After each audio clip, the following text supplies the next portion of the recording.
This episode of the Jerry Paul Podcast is CME eligible. To claim credit, please go to the CME tab on jerrypal.org. Welcome to the Jerry Paul Podcast. This is Eric Wadera. This is Alex Smith. And Alex, who do we have with us today? We are delighted to welcome Andrea Gilmore-Bykovskyi, who's a nurse researcher and associate professor at the University of Wisconsin. I know her from the Beeson meeting. Andrea, welcome to the Jerry Paul Podcast. Thanks. Happy to be here. And we're delighted to welcome Andrew Peterson, who is a philosopher and assistant professor of philosophy at George Mason University. And I know him through the Greenwall program. Andrew, welcome to the Jerry Paul Podcast. Hey, everyone. Thanks for having me. And we're going to be talking about, I don't even know what to say. We'll talk about, what should we call it?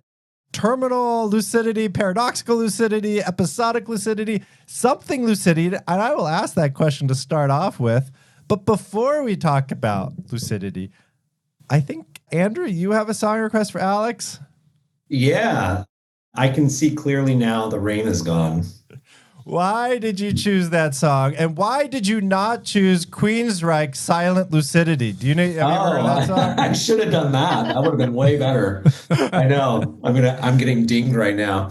I've been trying to think of metaphors for thinking about this phenomenon for a long time, and it just strikes me that this is a good one that everybody's brain goes to. So, particularly patients' families. So I think that it just seemed appropriate.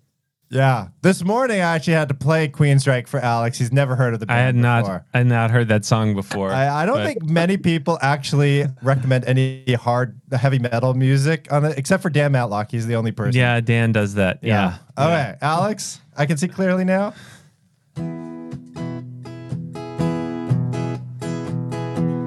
I can see clearly now the rain is gone. I can see all obstacles in my way. Gone are the dark clouds that had me blind. It's gonna be a bright, bright, bright, sunshiny day. It's gonna be a bright, bright, bright, sunshiny day. That was wonderful. Excellent. Great song choice. It is Very actually more appropriate song. appropriate than I think a Silent Lucidity. Silent Lucidity? Silent Lucidity was about like dream states. And this is, A little different. what is this? What is paradoxical lucidity? That's a really big question. I don't know. You're opening a big can of worms. That's a here. big question. It's a big question. I think, Andrew, you and I probably have different definitional ideas. And I think a lot of these ideas are still a little bit hypothesis driven. We're still waiting for a lot of data. But I think when I think about lucidity or paradoxical lucidity, I think about these as a transient recovery in some kind of abilities that someone has who's living with a neurodegenerative condition, like some type of dementia. And it's this recovery of some type of functional ability, usually communication, when it seems like this is a skill that was long gone. So all of a sudden speaking in coherent sentences, maybe being able functionally to like feed yourself well and swallow well for a meal when you've been having dysphagia for years out of nowhere. So that would be how I would describe what lucidity looks like. Andrew could talk about, I think we have ideas about like, are these paradoxical events? Are they expected? And maybe like what I think about that has changed over time. Well, maybe we could just, do you have like so when I think about this, like a case, like putting it into perspective of like the work that we do every day. We just had a podcast last week on music and medicine where we talked about Alive Inside, a video of somebody with advanced dementia. I think it was advanced dementia, Parkinson's. I don't know. I didn't watch the video last week. But like waking up after hearing music and like participating in music, I think singing along with it, and then kind of going back to previous state after the music. Right. Is that what we're seeing? Yeah. Or could you give another example? And on that podcast, Teresa Allison said, "Oh, you should have Andrea Gilmore-Bykovskyi on." Oh my gosh, that's funny. And we said, "Oh, we're having her on Monday." Yeah. So, yeah.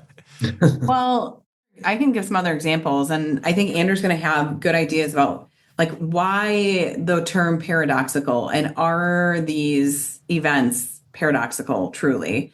And I really want to know what he thinks about that. I can share another example from some of our research would be sometimes we have people who retain a new memory and they demonstrate during a lucid episode some new retention of information that's recent during a time when people, just kind of thought this person was catatonic, didn't talk, just taking everything in, and then out of nowhere, very spontaneously, interjects into a conversation and demonstrates that they were aware, cognizant, or somehow retained details from another period of time.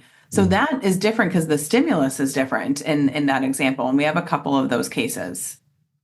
And Andrew, I remember when I was a med student, I had a patient with a diffuse brain injury in the ICU on a ventilator. Decision was made to transition to comfort care. My memory is a little bit foggy, but I do remember that right before he died, he actually sat up and hugged the family member, then sat down and died. For sure. And everybody was like, what just happened? What just happened? And even my recollection, did I dream that? Was that a real thing? And for that family, it was so meaningful. Yeah. Did they make the right decision? And sometimes in our hospice unit, we have people who have these periods where they kind of wake up and then they die. This idea of I think it's called terminal lucidity people assign. Is that the same thing? That's another one. Tell us, Andrew, school us. Yeah, tell us, Andrew. Well, I'm a philosopher, so I'm a stickler for definitions and how are we going to define this thing and then how are we going to operationalize it, right? So paradoxical lucidity is a concept that we can define and then we want to create a definition that we can measure, right? And then smart people like Andrea and others can go out and do studies and actually detect it in the world, right? So when Andrea and others and myself and our group were thinking about this stuff and putting in grant applications to study lucidity because an RFA came out for it, that was coupled with a consensus paper of sorts where a group of people led by Basil Eldadah came together and gave this provisional definition of paradoxical lucidity. And I had to look up the original paper again so I can get the definition. We can start with that. Because the definition, I think, just raises more questions than it actually answers, right?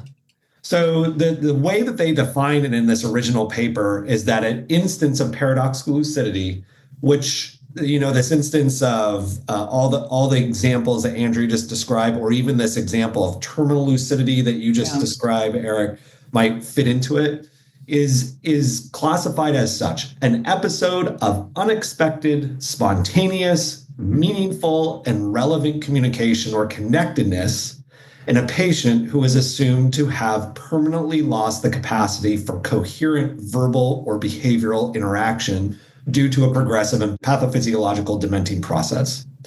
It's a mouthful, right? Yeah, totally. And a lot of labels that I'm not 100% sure what they mean. Exactly, yeah. So this is it sounds like the inner philosopher is coming out in you right now, right? Because it's what on earth does that even mean, right? Meaningful to who? Right? Meaningful to who?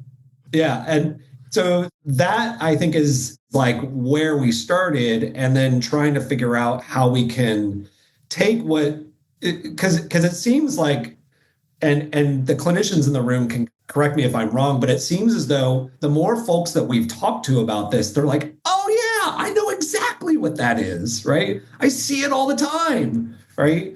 But then it's trying to actually package a really nice definition so that you can measure it scientifically is pretty hard. And that's what started the conversations, both the theoretical and the empirical conversations. And Andrew, why, again, this seems in the field of ethics and bioethics, this seems like a rather niche, you can tell me if I'm wrong, topic area. How did you get interested in this? Me, the philosopher in the room? Yeah, the philosopher. Well, I think it's there was a guilt by association because I was working with the Penn group on this as well. But my bread and butter work has always been in disorders of consciousness. So folks who have catastrophic brain injuries and are in a vegetative state or a minimally conscious state, and then thinking how we can leverage really fancy technologies to determine whether there's preserved cognition in these folks and whether they're going to recover. That's where I've done all of my work. But then when Jason Karlowish, one of my mentors through the Greenwall program, talk to me about paradoxical lucidity and particularly the experiences of patients' families, I'm like, this sounds so similar. People are sort of patients' families are wondering if their loved one is still in there, right? So, and using the same kind of language, the same way of thinking about the minds of the preserved minds or the hidden minds of their loved one because of these conditions. So it struck me that there was a lot of parallels that were there. And as we found when interviewing patients' families, it's quite true that people sort of they're thinking in these complex ways about the minds of their loved ones in this liminal space. Yes, they are.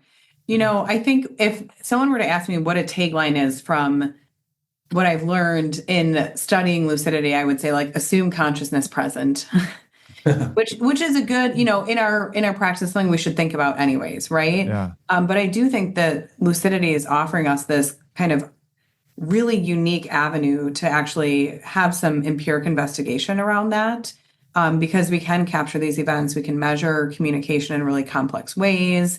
I think one of the challenging things that we haven't gotten to yet is taking it from, I think we all, maybe not universally, but it's very common for people to know exactly what we're talking about. And I think this just hasn't made it into like our academic clinical training space.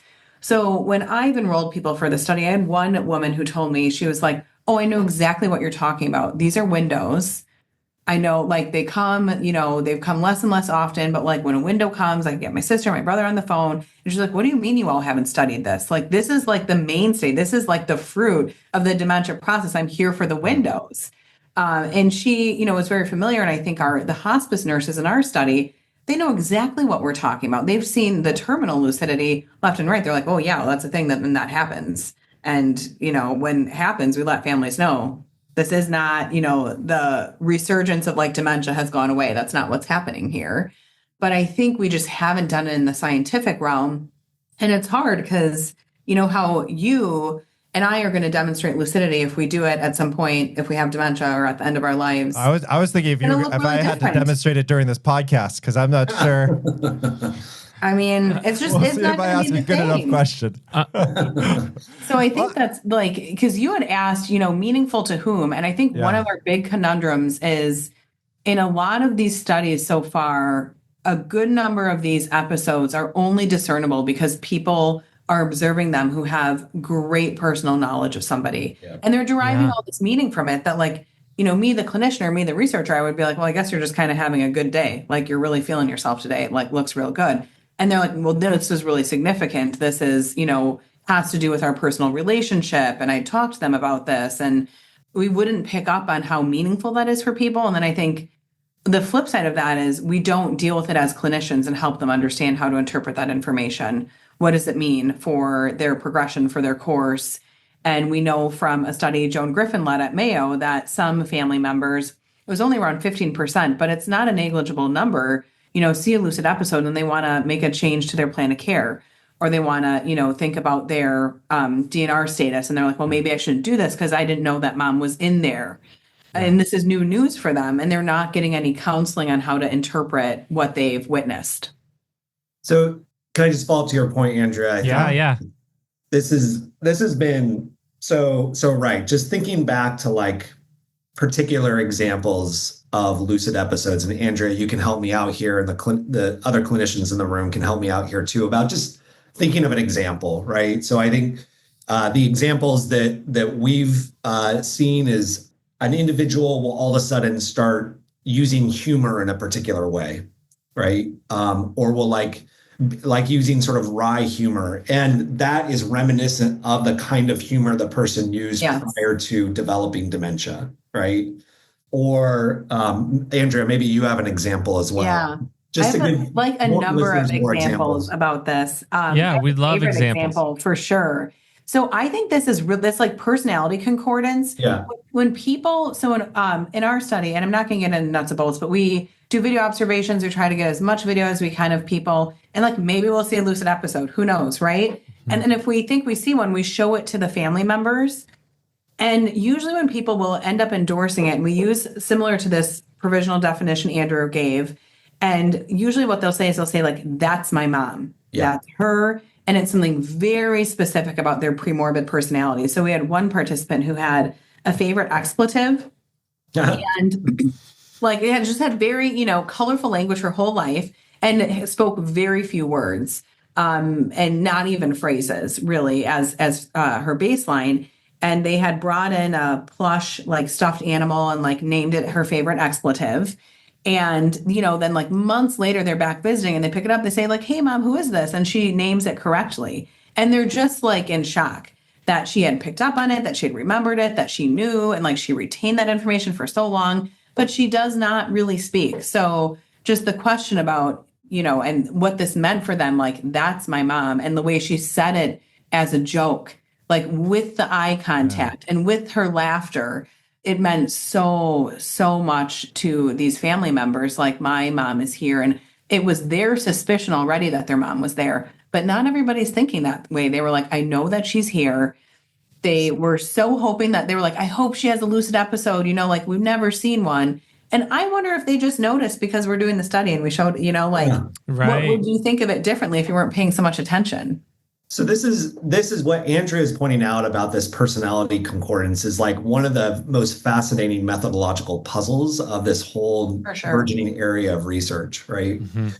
So we started with this provisional definition, right? And then you ask yourself, okay, how am I going to write a grant or design an experiment to like detect this stuff in practice, right? And just as Andrea had mentioned, it's like, well, it turns out the best way to figure out what meaningful communication is, like when we try to cash out what meaningful means in this case, is to actually just ask family members, right? Because they're the ones that are going to recognize whether that's mom, right, in the way she's using humor in the way that she used to use humor or not. It turns out they're the most sensitive instruments in this case, right?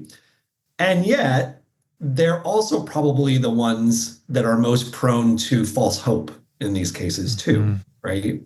And so you get this methodological double-edged sword when you're trying to sort of sort this out, which is like, how can we try to get reliable information about the presence and distribution of paradoxical lucidity, right, from perhaps the most sensitive instrument that we can get, the family members' report, while at the same time trying to sort of screen out potential false positives that are due to false hope or something like that, right? But what if it's the other? That's what fascinates me is the philosopher in the room. I guess going to the philosopher, what if, like the other thing you said, spontaneous, like episodic, the definitions, but what if the measure is it's meaningful for somebody else? I can imagine that people are having lucid episodes all the time that people may not be as meaningful or are not meaningful for family members, but for the patient inside, they're lucid for a period of time. We're just not noticing it. Yeah. I really, my non-scientific take that I'll publicly endorse here is I suspect that people with dementia are maybe lucid all the time and nobody knows. And a part of this is to like really inadequately quote Sam Parnia, who's a critical care physician at NYU. We're also dealing a little bit with concealment. And if folks like enjoy, this is a philosophical thing, like reading about personhood or selfhood or like, what does that mean? And there are all these theories about personhood. And a part of it is in the dementing process, it's not maybe, part of it is things are lost. Things are progressively lost. They're not what they were. But also our care processes and how we treat people are actively concealing what could be found. Like we have all of these beliefs and all of, our stigma and our preconceived notions. And then we reify each other with like, well, she doesn't do that. When I first started working as a CNA, which is how I ever got into dementia, I wanted to go to nursing school. And I was like, you better make sure you can do that. And I was like, oh man, that's rough. And one of the first people I ever cared for had dementia. And everyone was like, she doesn't talk. She doesn't do anything. This woman had told me like 500,000 things. Like no one ever asked her, there wasn't an opportunity. So if we had this perspective that something might be present, would we have a different opportunity to see all that's present and all that could be demonstrated? And, maybe some of this isn't necessarily just what's concealed, but also what's expressed. And maybe some of what we're detecting in lucidity is this capacity for expression. But I think we see from these events where someone integrates new information that someone can be conscious and retain information, even though their baseline state for years is they don't even speak in phrases. And maybe they can reveal that to you later. And I think if anything should radicalize you as a clinician, it should be like knowing at any minute that that's possible. like that could be there, right? Well, it's interesting that you brought up like Sam, because if memory serves me correct, he was the one who did the CPR studies, right? He did do. Yes. So what I remember is multiple hospitals, and they did EEGs during CPR, during a cardiac arrest. They also, like, I think showed an image or played something by like audio to see if anybody remembered it during EEG. And I think a fair amount of people who actually survived the arrest and were able to talk to afterwards, a fair amount had waveforms consistent with consciousness during the arrest. I think only one, though, out of several 500 actually remembered like the audio cue or the video cue. Oh, but yeah. Does that, am I reading, remember that? Anybody else I think you're remembering that? And then he had another one, Andrew, you might remember more about it, with individuals who I think were maybe in the neuro ICU and they are undergoing resuscitation. And they looked at, of those that were resuscitated, that said they had a recalled experience of death, which is the scientific term, I think, for near-death experiences. Like, those people had very active brains while they were dead, which is, I think there are just all these unanswered questions about consciousness and the boundaries we have around what it means and where it is and isn't compromised. And I think Andrew and his colleagues have done a lot of important conjecturing, but like also like some of that is necessary discourse about, should we be thinking about dementia as a disorder of consciousness? Like, what would that mean for our science?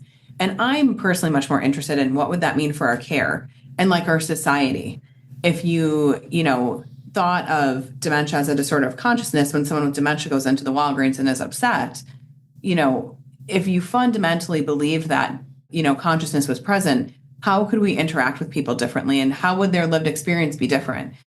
Andrea, so how would you interact differently then if it's a disease of consciousness? Yeah, I think that how you interact differently is you presume that while somebody cannot demonstrate to you the understanding and the socially appropriate responses, that you understand that they may have an invisible capacity to respond to how they're treated, which I think it bears out in so much evidence about person-centered interventions. And I think what you did last week with, music and memory is like the prime example. Like, we all like listening to good music, and you see that when you have the opportunity, sometimes people will be able to demonstrate that they enjoy it.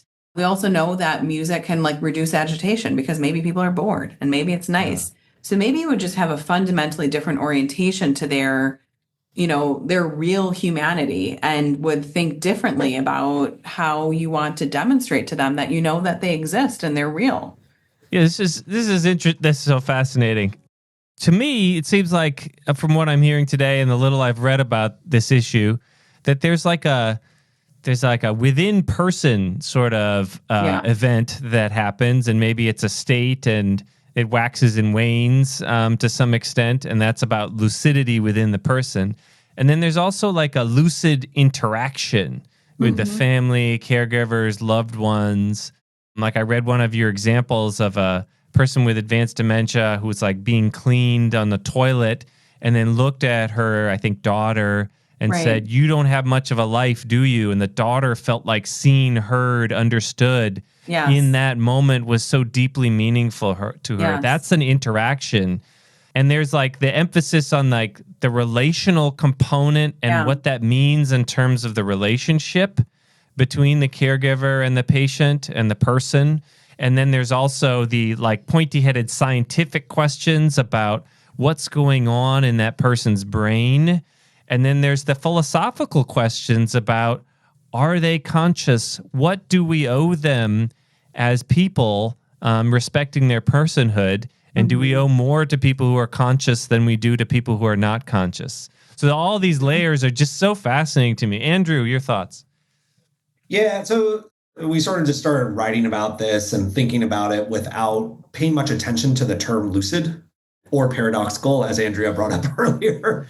And there was one day that I was having a conversation with Jason, and I was like, what does it even mean to be lucid? Like, what is it like to be lucid? And what is it like to be the opposite of lucid, which would be, I don't know, opacity? Like me before coffee in the morning now. Yeah. Well, look, like that's exactly does it mean that like you're just completely drunk? Like the kind of, right? Or you're in an altered I always thought it was awareness, like you're aware. Right. So this is the good point, right? Is that there's a way in which lucidity is sort of a modifier of consciousness here, right? And I think Andrea's point is that, look, like people who live with dementia, like they may always and already be conscious, and we shouldn't treat them as unconscious, right? It's just that there's this sort of waxing and waning of lucidity that's there. It's sort of a clarity or lack of clarity. And then I think that there's another set of questions that we can ask is like, well, what is clear and what is not? What cognitive functions are becoming lucid and which aren't, right? This is, again, it's a focus, this provisional definition is a focus on communication and sort of relational dimensions or relational communication. But just as Andrea mentioned, there's probably ways in which people become lucid in non-relational facets that just like they understand where they are. They just sort of, oh, I'm in my bedroom, right? Can't science answer this? Put on some EEGs, throw them an fMRI. Like we can do this, right? Like we've been doing it more with people with minimal conscious states. You put them fMRIs, you ask them questions, you can play some music, see what parts of the brain lights up, maybe even see if they can answer questions based on that. I do think people have done this to like address, I'm thinking of, and I hope I don't get his name wrong, and you'd help me, Andrew, John Huntley, right? Who is in Exeter. And he's done this with individuals with severe dementia where he, or very advanced, shows sort of some very common stimuli, and they have appropriate like neurocircuitry responses to seeing that, as you would see in other individuals. So I think there are attempts to like answer some of these questions. I think that what gets really challenging is what Andrew's talking about, which is like we need to somehow differentiate between what's meaningful to others and what might be otherwise clinically significant. And one of the hypotheses I think we need to test is this idea like people are really sold that you are on this progressive linear decline pathway. And so many participants tell us like this is not a linear process, and they know that. They really experience that, but they're not coached around it and they're not sort of prepared with what to expect. But I think that some of these lucid episodes really shock people. Yeah. Mm-hmm. The shock isn't always good. It can also be harmful for people, and it can be traumatizing if you thought your mom was gone and all of a sudden it's like, well, maybe she's not. But I think there's this other question of like, what is a lucid episode that's meaningful, and what's this transient recovery of function idea that maybe people recover the ability to do certain things and like no one really cares. And I love the example of dysphagia because it sucks. Choking on your food is painful, causes aspiration pneumonia. But like if someone needs a ton of eating and feeding support, and we had this in our study, but then spontaneously of one day, and like it's very cognitively complex to eat. You're using like 52 different muscles to coordinate your swallow, and you're picking up your food and you're saying what you want, and you're doing like, is that a lucid episode? I think is a fascinating question. Yeah. And like, what is allowing you to do that on that day? Like, are you more oxygenated? Did you have a different medication? Like, I think those are other lines of thought that no one cares. It's kind of like eating. Part of their brain maybe like under a lock and key, and that they almost find the key to open up that part of the brain. Do we know why? Like, we don't know why. No, I mean, I think that's the science that needs to happen. Do you think we know why, Andrew? That we know like what's going on in the brain, and that when everybody is asking the philosopher in the room to figure that out. The philosopher.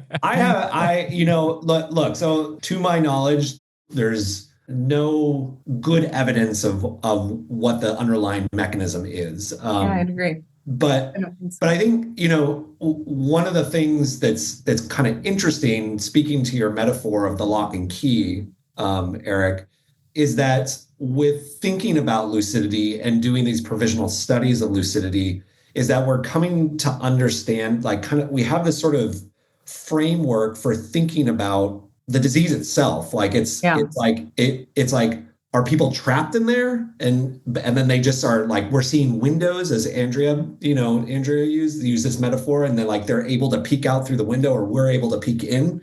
Or is it the case that there's a sort of a variety of different cognitive functions that are under lock and key, as Eric, you just described, and then it just turns out that they're able to sort of find the lock one day and open it, right?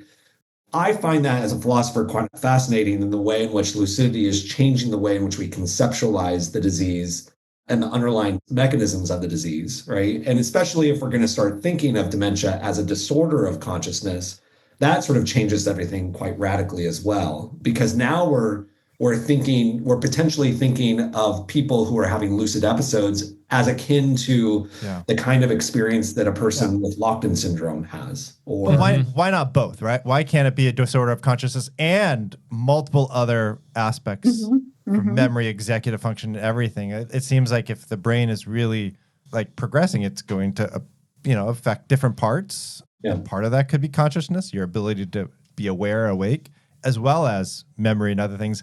That maybe some parts maybe it is more retrieval issues than some of these memories are still there. What do you think, Andrea? And, I agree with Andrew. I don't think we know about mechanism, but I do think these studies can be designed now. And I think we can start to look at different reasonable hypotheses. And I think the most interesting case to look at it is in terminal lucidity. I do think these terminal lucid episodes near end of life, they tend to be much more remarkable. Yeah. They're socially a little bit more meaningful to people. We had one in our study that was roughly 2 days long. They're really often shocking to people. So one of my questions is the mechanism for that different? Yeah. And we know that terminal lucid episodes in particular are very common across very many different pathologies and disease states near end of life. This is not just a dementia thing. So I would imagine maybe there are some different shared mechanisms. And I think one hypothesis is that you just kind of have this gross system reorganization because you have so much failure that you get this kind of the last flicker, right? This last rally as we describe, and maybe that's happening. Rush of catecholamines, maybe. And yes, I think that's in some mouse models, some of the hypotheses that were advanced, but nothing in humans yet. But I think this is research that could, with adequate infrastructure, reasonably be done. But I think in the meantime, the question for us is, what do we, as average Joes and Janes, tell people they should do about this? I think that's the real. What we haven't done a good job of yet is what does the hospice nurse need to tell the children who witness this so they can interpret this event and, not change somebody to a full code because they've seen 10 minutes of something wonderful. And I think that while we know the rates of that happening are probably low, I do worry about no one seems prepared to talk about this. And that seems like a problem. The analogy, I would say, Andrew, this goes to your research on people who have had devastating brain injuries, is we've cared for patients like this who've had devastating, anoxic brain injury, for example, and family member feels like they're still responding. This patient's probably in persistent vegetative state, and yet twitched their finger, right? Blinked their eyes. Yeah, this was in response. I asked them to do something, they did it.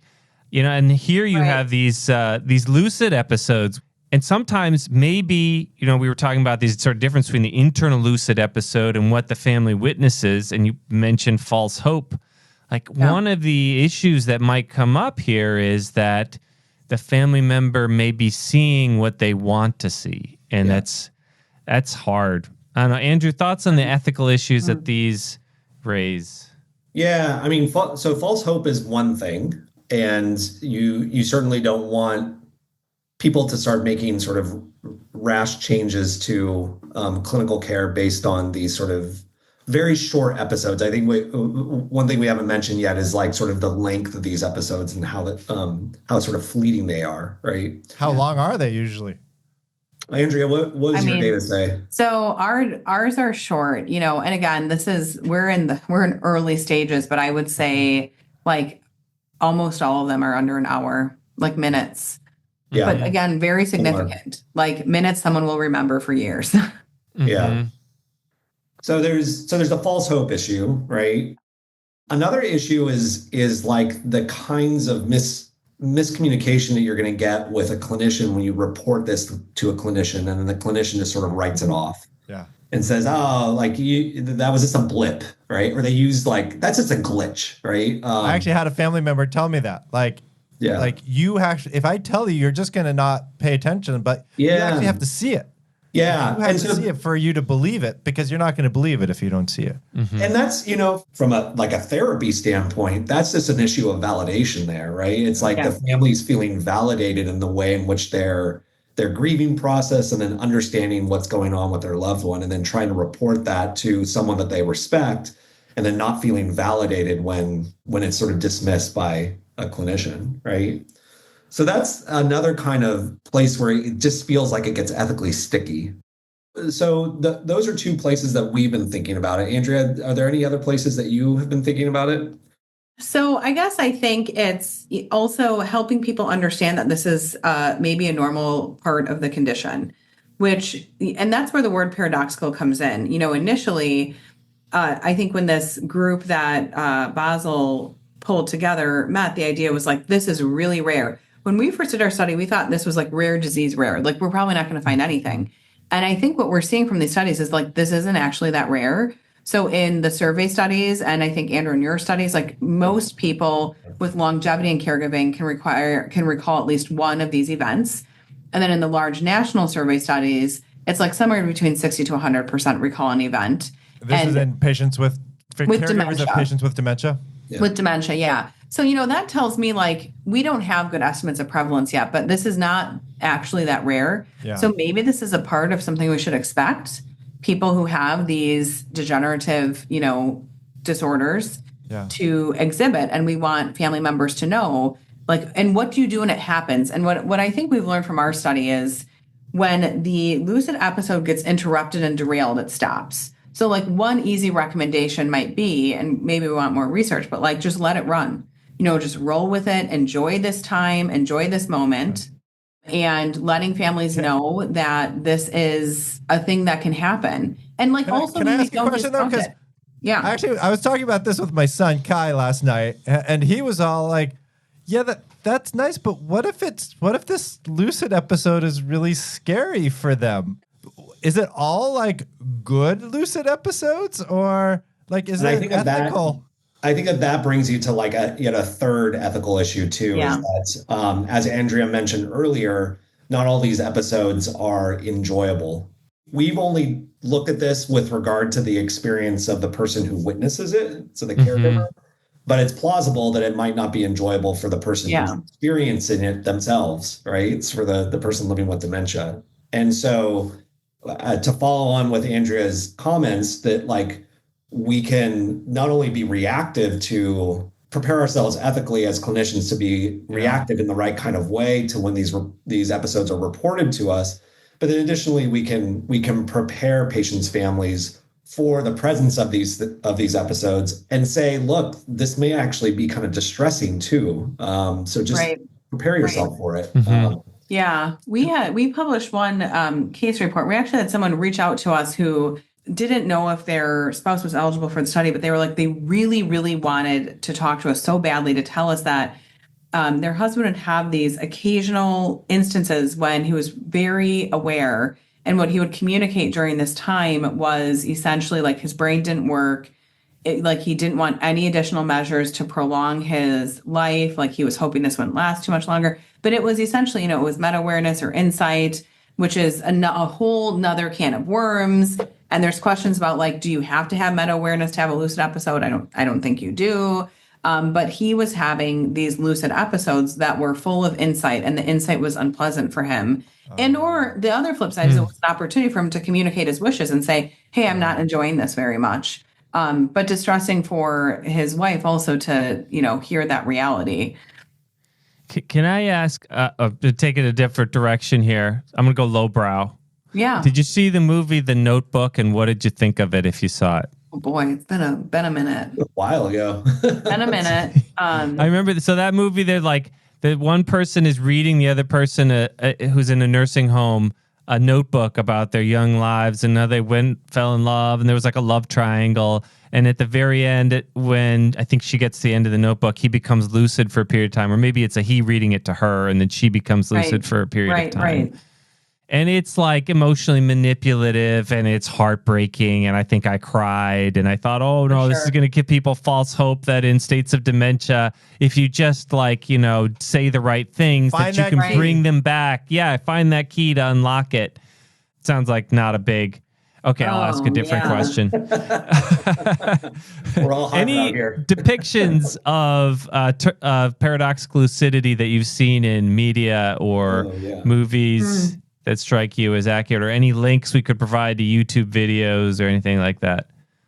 Sounds like maybe no off the top of your heads, but if you think of any, send them to our way and we'll add them to the show notes. Well, I think that there's like a popular conception that this is like kind of a Lazarus kind of event. It's like that people it's like it's back from the dead, right? But it's that, and if you witness a lucid episode, it's going to be so obvious for you to get it, right? Yeah, it's going to be like night and day.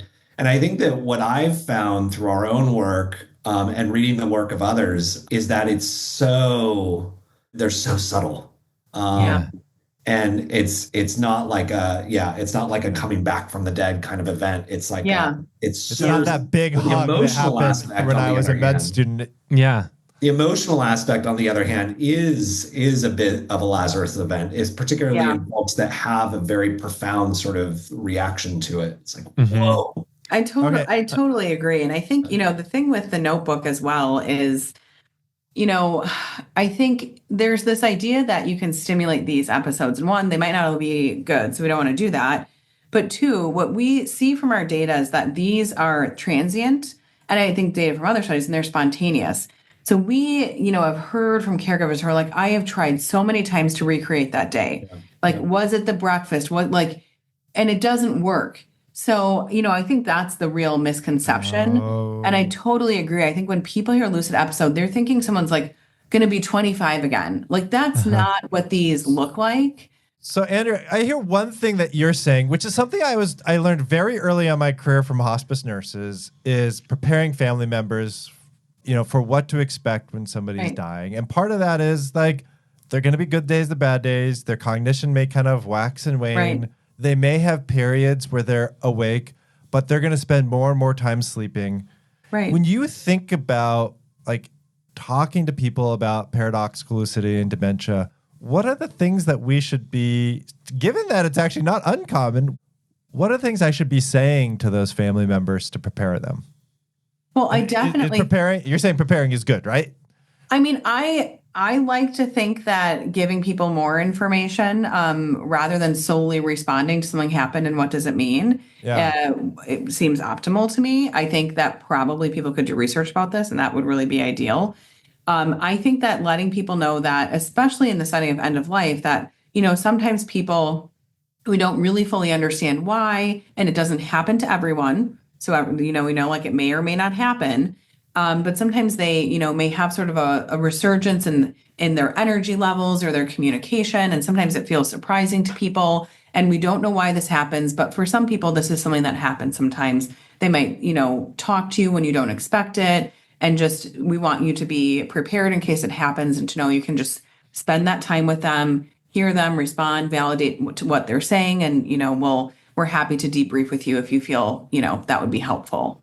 And do you ever talk about that? Like, it sounds like a lot of family members try to recreate that experience, but it's hard to recreate it. Do you ever? I don't know that they're recreatable. I mean, for some of our participants, we have individuals who are in our study for like 18 months, and the number of opportunities that they have the same stimuli and the same opportunity to have the same response it seems empirically fairly certain that there's some spontaneous mechanism that must trigger this. So I would certainly, shift. I wouldn't maybe say like, oh, don't do that. I would shift towards, maybe thinking about instead of trying to make this event happen, think about what parts of that day felt really nice to you and how do you want to get that routine in place so that, you know that you're supporting a positive day.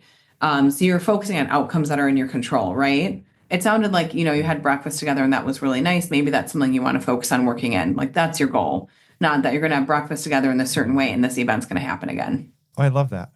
Yeah. Okay. I'm going to go sideways again because this is fun. Like I was having dinner. Stick to rom-coms here? No, here's a different sideways. My family loves to make fun of me because when I'm interacting with like ChatGPT, I say, thank you. That was like a terrific summary. I appreciate that.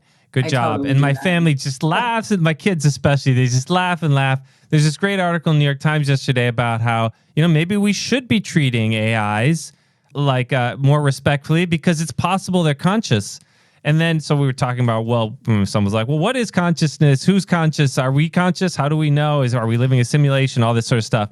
But I wonder if like there are so many analogies with AIs here, right? Like, and maybe we have it wrong when we're thinking about like, is the AI conscious or not? You know, Sam Altman says like there's 15% chance that it is already, but maybe it's not that it is or isn't. It's that it's like the lucidity. It runs along the spectrum, and maybe there'll be moments, right? As it's rather when we think like, oh, suddenly it'll become conscious. Maybe there'll be moments of paradoxic lucidity. Alex really took this one sideways. That is really This feels like more of a philosopher question. It's so for Andrew.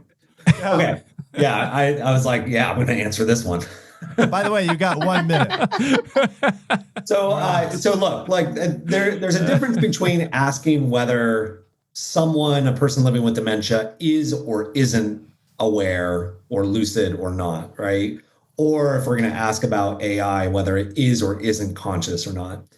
That's a different question from asking whether I ought to treat them as if they are lucid or as if it is conscious as a precautionary principle, right? And so it strikes me that in the case of people living with dementia, yeah, it seems like a pretty good rule of thumb to assume that they might be lucid or they might be conscious or there might be something going on in there. And to treat them as if that's the case, and to interact with them as if that's the case. Because, man, if I didn't do that, there'd be lots of harm that might befall them. That's great answer. Thank you.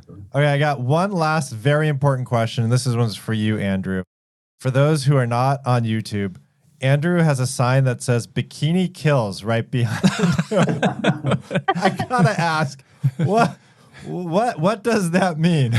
Wait, so we talked about Queensryche, but you don't know Bikini Kill, the band? I don't know Bikini Kill. Bikini Kill is like the like number one Riot Girl band. Get out of here, really? Okay, yeah, listen like to Bikini Kill. It's like where feminist punk rock came from. Now you have to do a Bikini Kill song. I think there's one of our next guests is listening to this podcast and is getting ideas. Alex, to end our podcast, you can either do a Bikini Kill song, Queensryche song, or I Can See Clearly Now. All right, we'll see what happens. I